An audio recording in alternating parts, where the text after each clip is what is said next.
Welcome to T-SAT online. I'm Naresh, history faculty. ఈరోజు మనము ఈ యొక్క వీడియోలో గుప్త సామ్రాజ్యం గురించి నేర్చుకుందాము. రైట్, గుప్త సామ్రాజ్యము మౌర్యుల అనంతరం ఉత్తర భారతదేశానంతటిని సమైక్యం చేసి పరిపాలించినటువంటి వారు గుప్తులు. మనకి మౌర్యుల పతనం తర్వాత అనేక చిన్న రాజ్యాలు ఏర్పడ్డాయండి. ఆ చిన్న రాజ్యాల అనంతరము ఏర్పడిన ఒక మహా సామ్రాజ్యమే గుప్త సామ్రాజ్యం అని చెప్పాల్సి ఉంటుంది. గుప్తుల యొక్క రాజచిహ్నం గరుడ. రైట్, గరుడ అనేది వాళ్ళ రాజచిహ్నము. అధికార లాంఛనం వరాహము. అధికార భాష సంస్కృతము. రైట్, గుప్తులు మొదట ప్రయాగ, అయోధ్య, బీహార్ వంటి ప్రాంతాలను ప్రారంభించారు. రైట్, ప్రయాగ, అయోధ్య, బీహార్ వంటి ప్రాంతాల్లో మొదట పరిపాలన ప్రారంభించడం జరిగింది. రైట్, గుప్తుల యొక్క రాజధానులు చూసినట్లయితే తొలి రాజధాని పాటలీపుత్రము. రైట్, రెండవ రాజధాని ఉజ్జయిని. ఈ రెండు రాజధానుల ఆధారంగా గుప్తుల యొక్క పరిపాలన అనేది ప్రారంభమైంది. రైట్, గుప్త వంశ స్థాపకుడు శ్రీగుప్తుడు. రైట్, ఇతను కుషానుల యొక్క సామంతుడిగా పరిపాలన ప్రారంభించడం జరిగింది. కుషానుల యొక్క సామంతుడిన. రైట్, ఇతనికి చూసినట్లయితే ఇతని చరిత్రకి ముఖ్యంగా సోర్స్ వచ్చేసి చైనా రాయబారి ఇత్సింగ్ తన గ్రంథాలలో ఇతనిని చిలికిటో అని పేర్కొన్నాడు. ఇత్సింగ్ భారతదేశానికి 675లో వచ్చాడండి. 685 వరకు ఈయన ఇండియాలో ఉన్నాడు. 10 సంవత్సరాలు ఉన్నాడు. రైట్, ఇండియాలో 10 సంవత్సరాలు ఉండి ఇండియా నుంచి వెళ్ళిపోయాడు. ఇతను భారతదేశానికి సముద్ర మార్గం గుండా వచ్చాడు. రైట్, భూమార్గం గుండా చైనాకి వెళ్ళిపోవడం జరిగింది. చిలికిటో అనేటువంటి రాజు అని చెప్పాడు. దాన్ని ఇంగ్లీష్లో పట్టుకొస్తే శ్రీగుప్తుడు. చిలికిటో అనే పదం చైనా భాష పదము. రైట్, ఈ యొక్క ఇత్సింగ్ ప్రకారము శ్రీగుప్తుడు చైనా నుంచి వచ్చే బౌద్ధ సన్యాసుల కోసము చీనీ విహారమును మృగశిఖావనంలో నిర్మించి దాని నిర్వహణ కోసము 24 గ్రామాలను దానం చేసినట్లుగా చెప్పడం జరిగింది. చీనీ విహారము చైనా నుంచి వచ్చే సన్యాసుల నివాసం కోసము ఏర్పాటు చేయబడ్డ విహారమే చీనీ విహారము. మనం బౌద్ధ మతంలో చెప్పుకున్నాము. విహారము అంటే బౌద్ధ సన్యాసుల యొక్క విశ్రాంతి మందిరాలు అని చెప్పుకున్నాము. రైట్, చైనా నుంచి బౌద్ధ సన్యాసులు బుద్ధుడు పుట్టిన ప్రాంతం చూడడం కోసం వచ్చారు. మృగశిఖావనంలో చైనా బౌద్ధ సన్యాసుల కోసము చీనీ విహారం నిర్మించి ఆ విహార నిర్వహణ కోసము 24 గ్రామాలు దానం చేసినట్టుగా ఇత్సింగ్ తెలిపాడు. రైట్, మనకి ఈ యొక్క శ్రీగుప్త తర్వాత రాజు ఘటోత్కచ గుప్తుడు. ఇతను శ్రీగుప్తుడి కుమారుడు. ఇతని గురించి ముజాఫరాబాద్ అనే ప్రాంతంలో ఆధారాలు లభించాయి. శ్రీగుప్తుడు అలాగే ఘటోత్కచ గుప్తుడు మహారాజా అనే బిరుదు ఉపయోగించుకోవడం జరిగింది. మహారాజు అంటే సామంతరాజు అని అర్థము. ఎవరికి సామంతులయ్యా అంటే కుషానులకి సామంతులుగా పరిపాలించారు శ్రీగుప్తుడు అలాగే ఘటోత్కచ గుప్తుడు. వీళ్ళిద్దరి బిరుదేంటి? మహారాజా. జనరల్గా మనకి రాజా అంటే ఒక గ్రామీణ అధికారి కూడా పిలవచ్చు. దొర అనొచ్చు, జమీందార్ అనొచ్చు. ఒక గ్రామమో 2 గ్రామాలో 10 గ్రామాలో ఇతని కంట్రోల్లో ఉంటే రాజా అంటారు. అనేక మంది రాజులని తన అధీనంలో పెట్టుకున్నవాడు మహారాజు అంటే సామంతరాజు. ఒక జిల్లా ప్రాంతాన్ని పరిపాలిస్తే మహారాజు అనొచ్చు. మహారాజాది రాజా అనేక మంది మహారాజులను తన కంట్రోల్లో పెట్టుకున్న వ్యక్తిని మహారాజాది రాజా అంటాము. సర్వస్వతంత్రుడు అని అర్థము. స్వతంత్ర రాజుగా చెప్పాల్సి ఉంటుంది. రైట్, కాకపోతే ఒక రాష్ట్రాన్ని పరిపాలిస్తే మహారాజాది రాజు అని చెప్పేసి చెప్పుకుంటాము. ఒక ఉత్తరప్రదేశ్, ఒక బీహార్, ఒక బెంగాల్. చక్రవర్తి సువిశాల భూభాగాలను పరిపాలించిన చక్రవర్తి. మనం అశోక చక్రవర్తి అంటాం. కాశ్మీర్ నుంచి కావేరీ వరకు, బెంగాల్ నుంచి ఆఫ్ఘనిస్తాన్ వరకు సువిశాల ప్రాంతాన్ని అశోకుడు పరిపాలించాడు. అందుకే అశోక చక్రవర్తి అంటున్నాము. ఈ యొక్క శ్రీగుప్తుడు, గజగుప్తులు ఒక బీహార్ ప్రాంతాన్ని మాత్రం పరిపాలించారు కాబట్టి మహారాజా అని చెప్పేసి పిలుస్తూ ఉన్నాము. మొదటి చంద్రగుప్తుడు క్రీస్తు శకం 319 లేదా 320లో రాజు కావడం జరిగింది. 335 వరకు ఇతన్ని పరిపాలించాడు. ఇక్కడ 2 సంవత్సరాలు చెప్పారు ఏంటి సార్ అంటే, చరిత్రకారులు కొంతమంది 319 అని చెప్పేసి, కొంతమంది 320 అని చెప్పేసి చెప్పడం జరిగింది. ప్రస్తుత క్యాలెండర్ వేరు, ఆ కాలంలోని క్యాలెండర్ వేరు. కాబట్టి మనకి ఇక్కడ ఏం తెలుస్తుందంటే, అక్కడ క్యాలెండర్ సిస్టంలో ప్రాబ్లం వల్ల 319 అని కొంతమంది, 320 అని కొంతమంది చెప్పారు. గుప్త వంశంలో తొలి స్వతంత్ర రాజు మొదటి చంద్రగుప్తుడు. ఒకే వంశంలో అనేక మంది ఒకే పేరు పెట్టుకున్నప్పుడు వాళ్ళకి 1, 2, 3 అని పెట్టుకోవాల్సి ఉంటుంది. ఈయన మొదటి వ్యక్తి కాబట్టి మొదటి చంద్రగుప్తుడు అంటున్నాం. రైట్, ఎవరి సమాచారం వాళ్ళకే రాయాలి కాబట్టి రైట్ మొదటి అని పెట్టుకున్నాము. తర్వాత వ్యక్తిని 2 అంటాం, తర్వాత 3 అంటాము. ఇతని బిరుదు మహారాజాది రాజా. ఎవరైతే సర్వస్వతంత్రులు ఉంటారో వాళ్ళు మాత్రమే మహారాజాది రాజా అనేటువంటి బిరుదు ఉపయోగించుకొని జరుగుతుంది. ఇతను క్రీస్తు శకం 319 లేదా 320లో రాజుగా పట్టాభిషేకం చేసుకున్నాడు. రైట్, ఇతను రాజు అయింది 319 లేదా 320 అనమాట. ఇతడు 319 లేదా 320లో గుప్తా శకమును ప్రారంభించాడు. గుప్తా శకము, గుప్తా క్యాలెండర్ మనకి జీసస్ క్రైస్ట్ పుట్టిన సంవత్సరాన్ని +1గా తీసుకున్నారు. ఇదే +1, ఇదే -1. రైట్, మనకి ఏడీలో పెరుగుతుంది, బీసీలో ఇయర్స్ తగ్గుతాయి. రైట్, ఇయర్స్ తగ్గుతాయి అన్నమాట. ఇక్కడ ఏం చేయాలంటే 319 లేదా 320ని మనకి +1 లేదా -1 తీసుకోవాలి. రైట్, ఇక్కడ నుంచి గుప్తుల క్యాలెండర్ అంటే 319 300లో 1 అవుతుంది.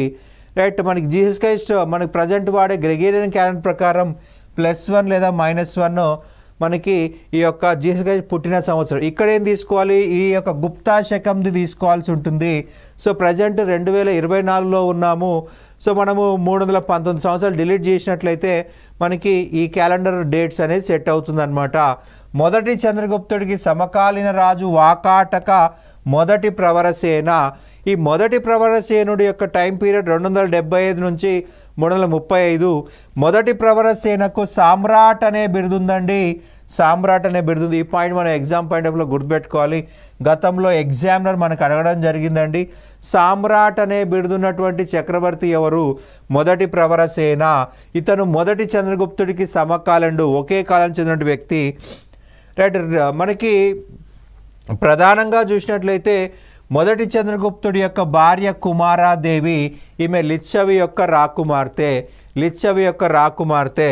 రైట్, ఈ యొక్క మొదటి చంద్రగుప్తుడు తన బంగారు నాణాలపైన కుమారాదేవిని మరియు తన ముఖాన్ని ముద్రించడం జరిగింది.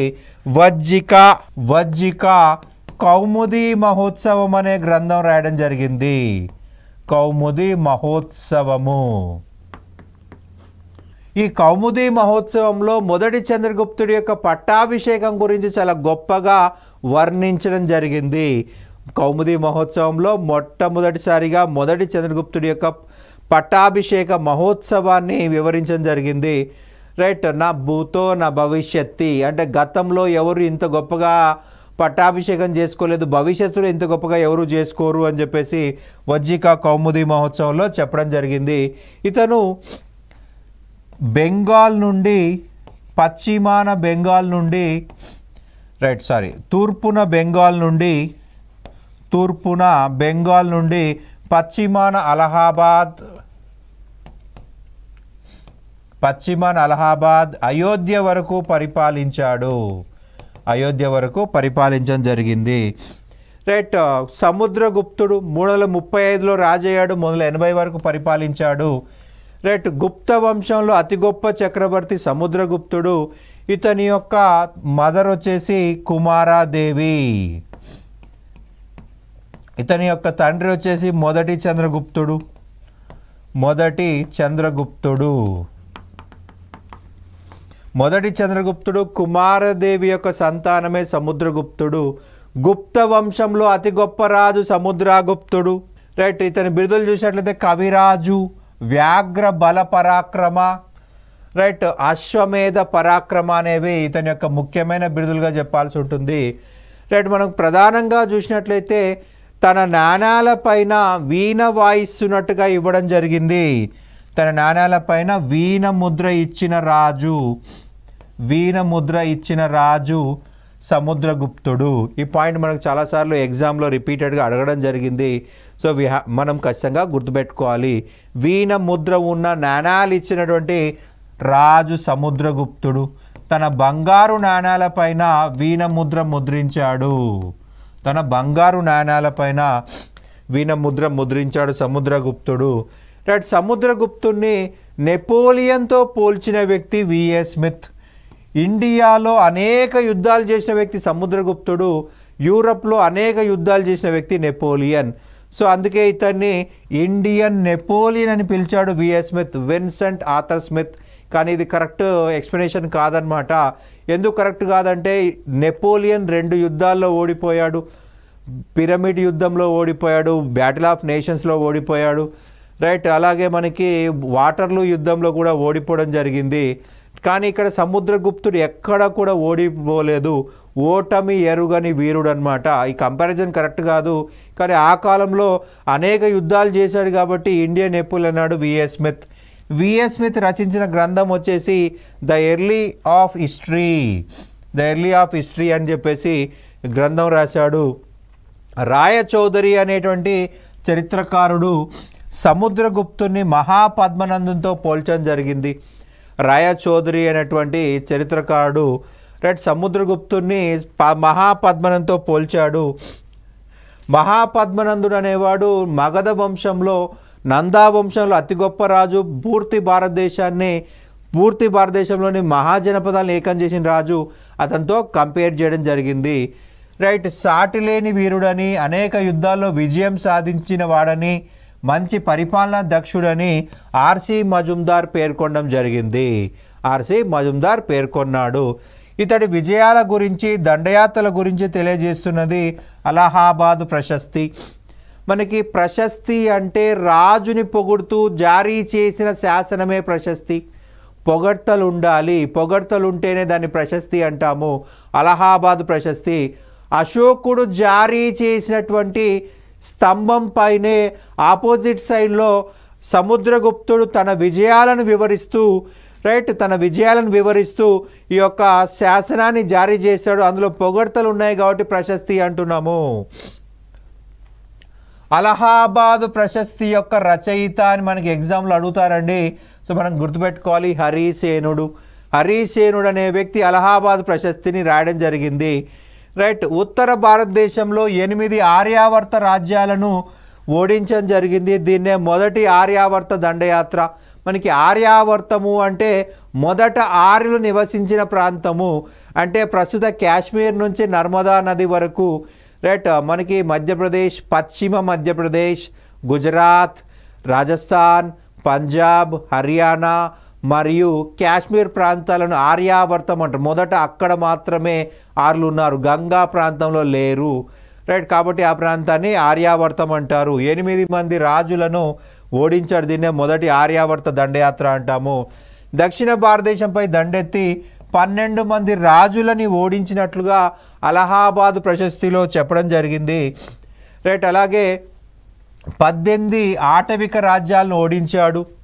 18 ఆటవిక రాజ్యాలని వింధ్యా సాత్పురా పర్వతాల మధ్య, వింధ్యా సాత్పురా పర్వతాల మధ్య 18 ఆటవిక రాజ్యాలు ఓడించాడు. 9 రిపబ్లిక్ లేదా గణతంత్ర రాజ్యాలను ఓడించినట్లుగా మనకి తెలుస్తూ ఉంది.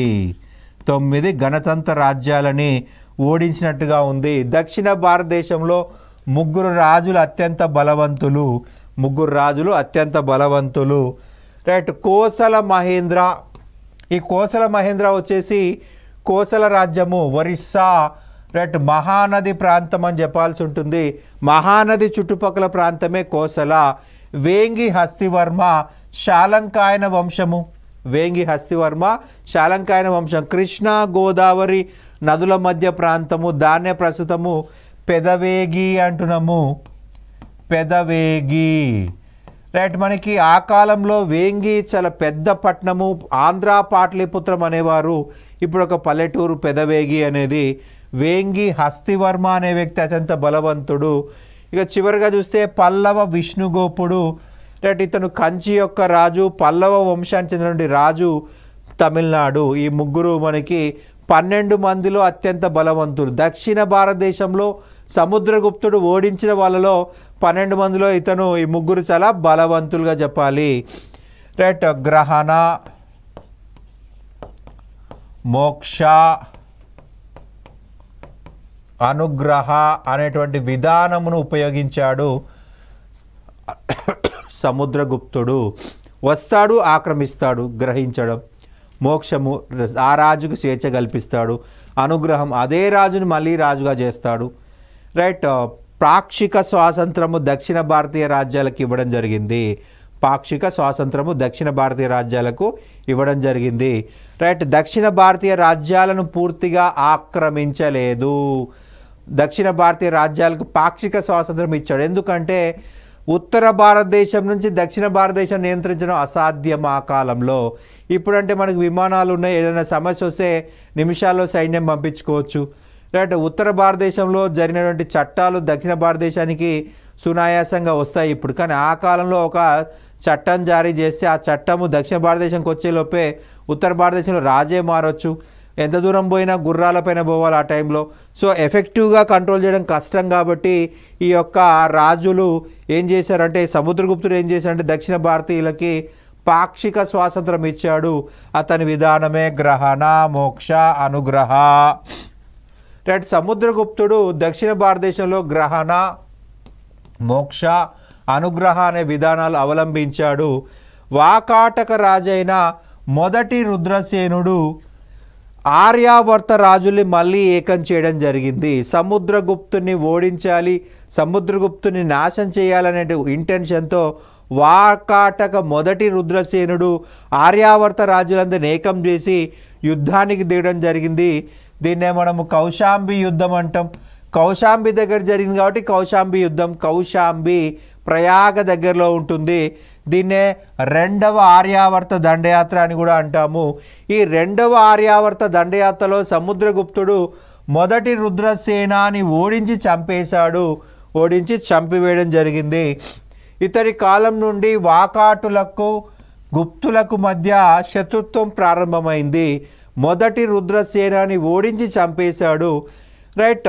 ఇతడు ఆర్యావర్తనము చెందిన 8 రాజ్యాలను, 9 గణరాజ్యాలను, 18 ఆటవిక రాజ్యాలను ఓడించాడు సముద్రగుప్తుడు. అశ్వమేధ యాగం చేశాడండి. ఈ యొక్క యుద్ధాలు పూర్తయిన తర్వాత. రైట్. ఏ రాజైనా కానీ యుద్ధాలు పూర్తయిన తర్వాత అశ్వమేధ యాగం చేస్తారు. రైట్. అశ్వమేధ యాగం చూసినట్లయితే రాజ్యాన్ని విస్తరించడం కోసం, రాజ్యం సరిహద్దులను పటిష్టం చేయడం కోసము అశ్వమేధ యాగం జరుగుతుంది. ఈ అశ్వమేధ యాగము పూర్తి చేసిన తర్వాత ఆ యాగము చేసిన బ్రాహ్మణులకు నలంద గ్రామమును దానం చేసి నలంద తామ్ర శాసనమును జారీ చేశాడు. తామ్ర శాసనాలన్నీ దాన శాసనాలే. దానాల గురించి వివరిస్తున్న శాసనాలు. తామ్ర శాసనాలన్నీ దాన శాసనాలే. దానము చేయడం అంటే దానిపైన పూర్తి హక్కును కోల్పోవడమే. రైట్. రాజు ఒక ఫర్ ఎగ్జాంపుల్ ఇక్కడ నలంద అనే గ్రామాన్ని బ్రాహ్మణులకు ఇచ్చాడు అంటున్నాం. సో నలంద పైన పూర్తి హక్కులు ఈ యొక్క సముద్రగుప్తుడు కోల్పోతాడు. ఆ బ్రాహ్మణులకు వస్తున్నాయి. అందులో ట్యాక్స్ కట్టాల్సిన బాధ్యత ఆ ప్రజలు బ్రాహ్మణులకు కట్టాలి. రైట్. మనకి సముద్రగుప్తుడు పన్నులు వసూలు చేసిన హక్కు లేదు. పొరపాటున భవిష్యత్తులో అక్కడ ఒక బంగారు గని బయటపడింది అనుకుందాము. ఆ బంగారు గని కూడా ఆ బ్రాహ్మణులకే చెందుతుంది. రైట్. వేరే వాళ్ళకు చెందదు, రాజుకు చెందదు. ఎందుకంటే రాజు దానం చేశాడు.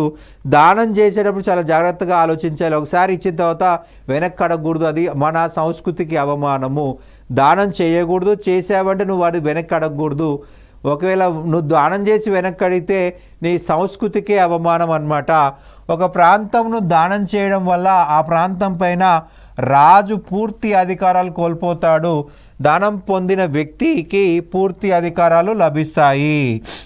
దత్తాదేవి సముద్రగుప్తుడి మహారాణి అని తెలియజేస్తున్న శాసనం ఎరాన్ శాసనం. ఎరాన్ శాసనం మధ్యప్రదేశ్. సముద్రగుప్తుడి ఎరాన్ శాసనము. ఎరాన్ శాసనం ప్రకారం సముద్రగుప్తుడు భూమండలానంతా ఆక్రమించాడు, పూర్తి భూమిని ఆక్రమించాడు. సముద్రగుప్తుడు పూర్తి భూమిని ఆక్రమించాడనమాట. రైట్. అలాగే దత్తాదేవి సముద్రగుప్తుడి మహారాణి అనే సమాచారం కూడా ఎరాన్ శాసనంలో ఉంది. దీన్నే ఎరాన్ ప్రశస్తి అని కూడా పిలుస్తాం. ఎరాన్ ప్రశస్తి, ఎరాన్ ప్రశస్తి అంటున్నాము. మహామేఘవర్మ అనేవాడు శ్రీలంక యొక్క రాజు. రైట్. శ్రీలంక నుంచి గయకి రెగ్యులర్గా అనేక మంది సన్యాసులు వచ్చేవారు. గయలో వాళ్ళు కొద్ది రోజులు ఉండేవాళ్ళు. సో వాళ్ళ కోసము ఒక విహారాన్ని గయలో నిర్మించాడు మహామేఘవర్మ. సింహల విహారము. శ్రీలంక నుంచి వచ్చే బౌద్ధ సన్యాసుల కోసం నిర్మించాడు కాబట్టి సింహల విహారము. శ్రీలంక యొక్క పాత పేరు ఏంటండి? సింహలము. సింహలం నుంచి వచ్చినటువంటి బౌద్ధ సన్యాసులు కాబట్టి సింహల విహారం కట్టాడు. రైట్.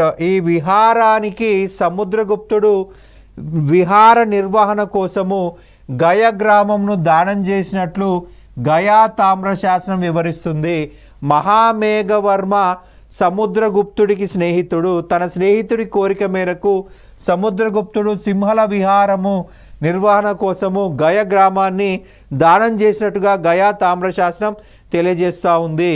అశోకుడు జారీ చేసిన స్తంభ శాసనంపై సముద్రగుప్తుడు మరియు జహంగీర్ శాసనాలు జారీ చేయబడ్డాయి. ఈ శాసనం మొదట అశోకుడు కౌశాంబిలో ఇచ్చాడు.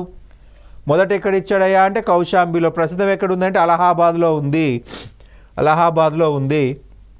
మనకి అలహాబాదుకి ఈ స్తంభ శాసనాన్ని తీసుకొచ్చింది ఎవరయ్యా అంటే జహంగీర్ అని గుర్తుపెట్టుకోవాలి. అలహాబాద్కు ఈ శాసనాన్ని తరలించింది జహంగీర్. ఈ శాసనాన్ని తరలించింది జహంగీర్ అని గుర్తుపెట్టుకోవాల్సి ఉంటుంది. అలాగే మనకి సముద్రగుప్తుడు తన నాణ్యాలపైన వీణ ముద్ర ఇచ్చాడని చెప్పుకున్నాం. సముద్రగుప్తుడు ఆస్థానంలో ప్రధానంగా చూసినట్లయితే మనకి అభిధమ్మ కోశ అనే గ్రంథం రాసినటువంటి వ్యక్తి మనకి ఇక్కడ ఉన్నాడు. రైట్. నెక్స్ట్ చూసినట్లయితే సముద్రగుప్తుడు మరియు దత్తాదేవి యొక్క కుమారుడు. దత్తాదేవి సముద్రగుప్తుడి యొక్క కుమారుడు. రామగుప్తుడి భార్య ధృవాదేవి. ఈ రామగుప్తుడు ఉజ్జయిని రాజైన 3వ రుద్రసింహుడి చేతిలో ఓడిపోయాడు. 3వ రుద్రసింహుడు మనం గత చాప్టర్లో చెప్పుకున్నాము. మనకి ఉజ్జయిన్ శకరాజు అంటే రుద్రదమనుడి యొక్క మనవడే 3వ రుద్రసింహుడు. రైట్. ఉజ్జయిన్ శకరాజు అయినటువంటి రుద్రదమనుడు అతి గొప్ప రాజు, కామర్దక వంశం అని చెప్పుకున్నాము. అతని యొక్క మనవడే గ్రేట్ గ్రాండ్ సన్ రుద్రసింహు. ఇతడు రామగుప్తుని ఓడించాడు. రైట్. విశాఖ దత్తుడు దేవీ చంద్రగుప్తం అనే గ్రంథం రచించడం జరిగింది. ధృవాదేవి మరియు చంద్రగుప్తుడి యొక్క వివాహము. రైట్. ఇందులో ఏం రాశాడయ్యా అంటే 3వ రుద్రసింహుడు రామగుప్తుని ఓడించాడు. రామగుప్తుని ఓడించిన తర్వాత ఒక అవమానకరమైన సంధి చేసుకొని జరిగింది. ధృవాదేవిని శకుల గుడారాన్ని పంపించినట్లయితే రామగుప్తుని చంపకుండా వదిలేస్తానన్నాడు. అయితే ఈ 2వ చంద్రగుప్తుడు అనేవాడు ధృవాదేవిలాగా చీరగట్టుకొని శకుల గుడారానికి వెళ్ళిపోయి శకరుద్రసింహను 3వ శకరుద్రసింహను చంపేయడం జరిగింది. అలా గుప్తుల గౌరవాన్ని కాపాడు 2వ చంద్రగుప్తుడు. గుప్తుల గౌరవాన్ని కాపాడిన వ్యక్తి 2వ చంద్రగుప్తుడు అని గుర్తుపెట్టుకోవాల్సి ఉంటుంది. అలాగే ప్రజలందరూ కూడా 2వ చంద్రగుప్తుని చాలా గొప్పగా పొగుడుతూ ఉన్నారు, కానీ రామగుప్తుని తిడుతూ ఉన్నారు. ఎందుకంటే రామగుప్తుడు మూడవ రుద్రసింహ చేతిలో ఓడిపోయాడు. మూడవ రుద్రసింహాన్ని అందరూ కూడా తిడుతూ ఉన్నారన్నమాట. అందరూ కూడా తిడుతూ ఉన్నారు. అయితే ఈ యొక్క మూడవ రుద్రసింహుడు చంపేసిన తర్వాత రామగుప్తుడికి తన సోదరుణ్ణే చంపాలనుకున్నాడు. రెండవ చంద్రగుప్తుని చంపాలనుకున్నాడు. ఆ విషయం తెలిసి రెండవ చంద్రగుప్తుడు ఈ యొక్క అన్నను రామగుప్తుని చంపేయడం జరిగింది. రైట్, చంపేసి ధృవాదేవిని పెళ్లి చేసుకున్నాడు. అదే దేవి చంద్రగుప్తం. అయితే ఇది మనం కథగా కొట్టిపరేయచ్చు. కానీ రామగుప్తుడి నాణ్యాలు రెండవ చంద్రగుప్తుడు. రైట్, ఇతని పరిపాలనా కాలం క్రీస్తు శకం 380 నుంచి 414. రెండవ చంద్రగుప్తుడి బిరుదులు శకారి, సింహ విక్రమ, విక్రమాదిత్య, పరమ భాగవత. మొత్తం 4 ముఖ్యమైన బిరుదు. చాలా బిరుదులు ఉంటాయి, ముఖ్యమైనవి 4: శకారి, విక్రమసింహ, విక్రమాదిత్య, పరమ భాగవత. రైట్, ఇతడు సముద్రగుప్తుడు మరియు దత్తాదేవిల కుమారుడు. ఇతను సముద్రగుప్తుడు మరియు దత్తాదేవిల కుమారుడు. ఇతడు తన విజయాలను ఉజ్జయిని నగరంలోని మహంకాళి దేవాలయ ప్రాంగణంలో ఇనుప స్తంభ శాసనంలో పేర్కొనడం జరిగింది. ఇనుప స్తంభ శాసనాన్ని జారీ చేసిన వ్యక్తి రెండవ చంద్రగుప్తుడు. ఈ ఇనుప స్తంభ శాసనం ఉజ్జయిని నుండి మెహరౌలీ ప్రాంతంకు తరలించింది ఫిరోజ్ షా తుగ్లక్. ఫిరోజ్ షా తుగ్లక్ అనేటువంటి మధ్యయుగ తుగ్లక్ రాజు ఈ యొక్క ఇనుప స్తంభ శాసనాన్ని ఉజ్జయిని నుంచి మెహరౌలీకి తీసుకెళ్ళాడు. ఈ శాసనంను మెహరౌలీ స్తంభ శాసనం అని అంటారు. రైట్, మనకి బ్రిటిష్ వాళ్ళు చరిత్ర రాసేటప్పుడు ఈ శాసనం మనకి మెహరౌలీలో దొరికింది కాబట్టి వాళ్ళు మెహరౌలీ స్తంభ శాసనం అన్నారు. కానీ తర్వాత పరిశోధన చేస్తే తెలిసింది ఏంటంటే ఇది మెహరౌలీలో ఇవ్వలేదు, ఉజ్జయిన్లో ఇచ్చారు. ఆల్రెడీ దీన్ని అందరూ కూడా మెహరౌలీ స్తంభ శాసనం అన్నారు కాబట్టి సో అది అలాగే ఉంచడం జరిగింది. మొదట ఇచ్చిన ప్రాంతం ఉజ్జయిని, అది గుర్తుపెట్టుకోవాలి. మొదట ఇచ్చిన ప్రాంతం ఉజ్జయిని అని గుర్తుపెట్టుకోవాలి. మెహరౌలీ శాసనం ప్రకారం చంద్రగుప్తుడు రెండవ చంద్రగుప్తుడు ప్రపంచ దండయాత్రలు ప్రారంభించాడు. మనకి ఆ శాసనంలో చంద్ర అనే రాజు ప్రపంచ దండయాత్రలు ప్రారంభించినట్టుగా రాయడం జరిగింది. ఆ చంద్రనే రెండవ చంద్రగుప్తుడు. బ్యాక్ట్రియా గ్రీకులను మరియు సైంధవులను ఓడించినట్లుగా రాయడం జరిగింది. సైంధవులు అంటే సింధురాజు, సైంధవుడు సింధురాజు. రైట్, ఇతడి భార్యలు ధృవాదేవి, కుబేరా, నాగా. రైట్, నాగులని సముద్రగుప్తుడు ఓడించాడండి. అయితే ఈ యొక్క శకులని ఓడించడం కోసం నాగులతో స్నేహ సంబంధాలు పెట్టుకున్నాడు. రైట్, నాగుల యొక్క యువరాణి కుబేరా నాగను పెళ్లి చేసుకొని జరిగింది. రైట్, ఇతడు తన కుమార్తె అయిన ప్రభావతి గుప్తను వాకాటక రాజైన రెండవ రుద్రసేనకిచ్చి వివాహం చేశాను. మనము ఇంతకుముందే చెప్పుకున్నాం, సముద్రగుప్తుడు మొదటి రుద్రసేనను ఓడించి చంపేశాడు. కానీ ఇతని కాలంకి వచ్చేసరికి అదే వాకాటకులతో వివాహ సంబంధాలు పెట్టుకోవాల్సిన పరిస్థితి ఏర్పడింది. రెండవ రుద్రసేనకి తన కూతురైన ప్రభావతి గుప్తనిచ్చి పెళ్లి చేశాడు. ప్రభావతి గుప్తనిచ్చి వివాహం చేయడం జరిగింది. వాకాటక రెండవ రుద్రసేనుడు చిన్న వయసులోనే మరణించడం జరిగింది. సో అతని పిల్లలు మైనర్ కావడం వల్ల ప్రభావతి గుప్తా రాజప్రతినిధిగా పరిపాలించింది. తన కూతురికి సహాయం చేసే ఉద్దేశంతో రాజధానిని పాటలీపుత్రం నుండి ఉజ్జయిని నగరానికి మార్చాడు. పాటలీపుత్రం అంటే బీహార్. వాకాటకులు పరిపాలించిన ప్రాంతము మహారాష్ట్ర, అలాగే తెలంగాణ ప్రాంతము. రైట్, మనకి బీహార్ నుంచి మహారాష్ట్ర సపోర్ట్ చేయడం కష్టము. అదే మధ్యప్రదేశ్ అయితే దగ్గర అవుతుందని చెప్పేసి ఉజ్జయిని మధ్యప్రదేశ్. రైట్, ఈ మధ్యప్రదేశ్ ప్రాంతం నుంచి సహాయం చేయడం సునాయాసం అవుతుందని చెప్పేసి ఉజ్జయినికి రాజధాని మార్చడం జరిగింది. రైట్, రెండవ చంద్రగుప్తుడు గుప్తుల వంశంలో తొలిసారిగా వెండి నాణాలను జారీ చేశాడు. వెండి నాణాలను జారీ చేయడం జరిగింది. రూప్యక అనే వెండి నాణ్యమును జారీ చేశాడు రెండవ చంద్రగుప్తుడు. గుప్తులు దినారా అనే పేరుతో బంగారు నాణాన్ని ముద్రించడం జరిగింది. అయితే రెండవ చంద్రగుప్తుడు రూప్యక అనే వెండి నాణాలు ముద్రించే, ఇక్కడ మనకి ఎగ్జామ్ పాయింట్ ఆఫ్ ఎలా అడుగుతారంటే గుప్తుల చరిత్రలో తొలిసారి వెండి నాణాలు ముద్రించింది రెండవ చంద్రగుప్తుడు. రైట్, ఇది గుర్తుపెట్టుకోవాలి. మనకు ఇండియాలో వెండి నాణాలు కాదండి, గుప్తుల వరకు వెండి నాణాలు. గుప్తుల వరకు వెండి నాణాలు అంటే రెండవ చంద్రగుప్తుడిని గుర్తుపెట్టుకోవాలి. రైట్, నవరత్నాలు అనే 9 మంది కవులు రెండవ చంద్రగుప్తుడి ఆస్థానంలో ఉన్నారండి. రైట్, ఇతని పరిపాలనా కాలంలో చైనాకు చెందిన పాహియాన్ క్రీస్తు శకం 399లో ఇండియాకు వచ్చాడు. 414లో ఇండియా నుంచి వెళ్ళిపోవడం జరిగింది. రైట్, భారత్ను సందర్శించి ఫోకువోస్కీ అనే గ్రంథాన్ని రాయడం జరిగింది.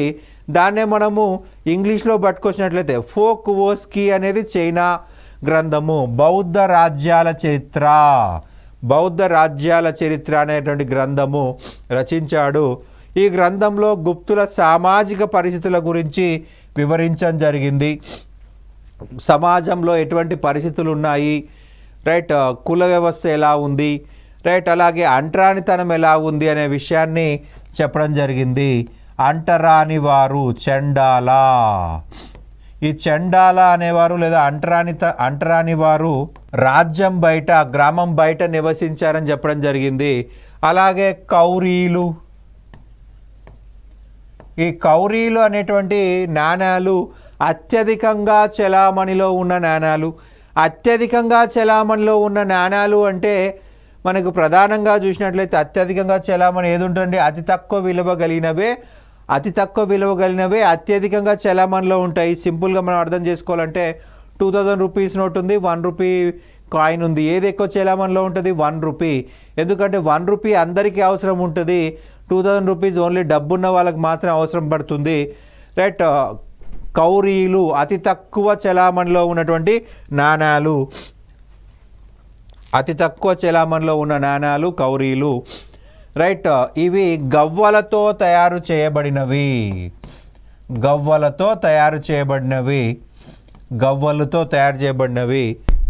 ఇది గుప్తులకు సంబంధించిన సమాచారం. ఈ టాపిక్లో మనము గుప్తుల గురించి డిస్కస్ చేసుకున్నాము. రైట్, సముద్రగుప్తుడు అతి గొప్ప చక్రవర్తి. రెండవ చంద్రగుప్తుడు కూడా అతన్ని తండ్రికి తగ్గటువంటి చక్రవర్తిగా గుర్తుపెట్టుకోవాల్సి ఉంటుంది. Thank you.